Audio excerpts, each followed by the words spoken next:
Yeah, so my father was of the greatest generation.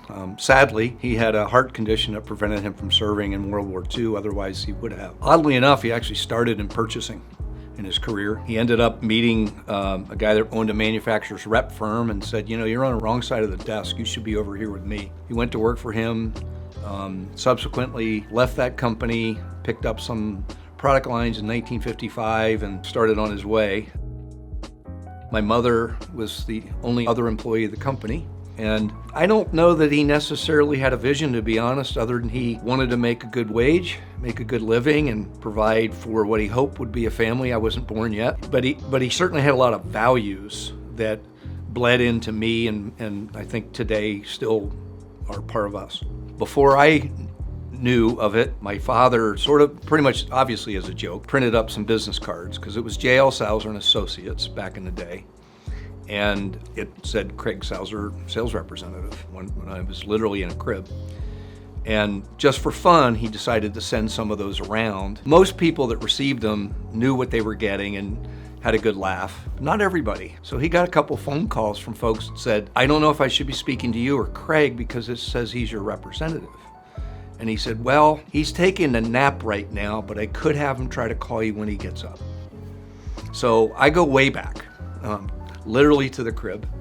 You know, in terms of leaving his legacy with us, I recall certain words and certain quotes from my dad. And I think it is one that will always be important. And that was, at the end of the day, all you got left is your reputation.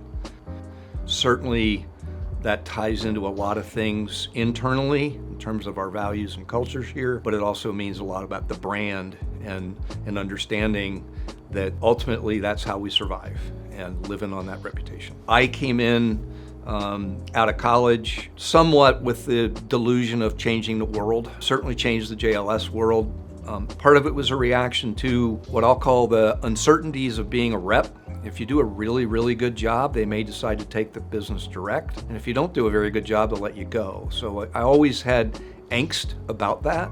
Even though we still maintained some part of the rep business till 2010, I wanted to be able to add more value. I think if there's an underlying theme that we could draw from 80s till today, it's that we always wanted to be introducing that next level of advanced or even disruptive technology in whatever form that was to the marketplace. It was always industrial based, but I think bringing some advanced technology and that next new thing was always a wave we wanted to be on the front end of. You know, being one of the industry leaders is very humbling, honestly, and I think, you know, humility's been one of our core values for a long time and needs to always remain that. It was a huge honor for me when we hosted the PMMI Annual Meeting last summer. Really a thrill to do that and to be recognized for it. It meant a lot, I know, to the company as a whole, but to me as an individual, it was really special. Being part of the community has always been an important thing to me. It was very difficult, certainly in the early stages of my career at JLS, but now, you know, we've had a great run and we're very active in the community. It's a wonderful opportunity to give back. I always sort of thought for many years that my time to do that would come post-retirement, and a number of years ago I realized, no, you can make a huge impact on your community with your folks here, helping them be active in the community. So it's not just financial. Maybe it's more important to me when I see our faces of JLS out in the community doing a variety of different things and supporting a variety of organizations. It's one of the things that gets me out of bed in the morning. This is a collection of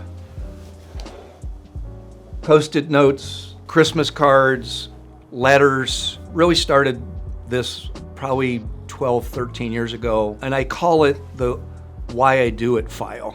And they're usually heartfelt reflections on JLS.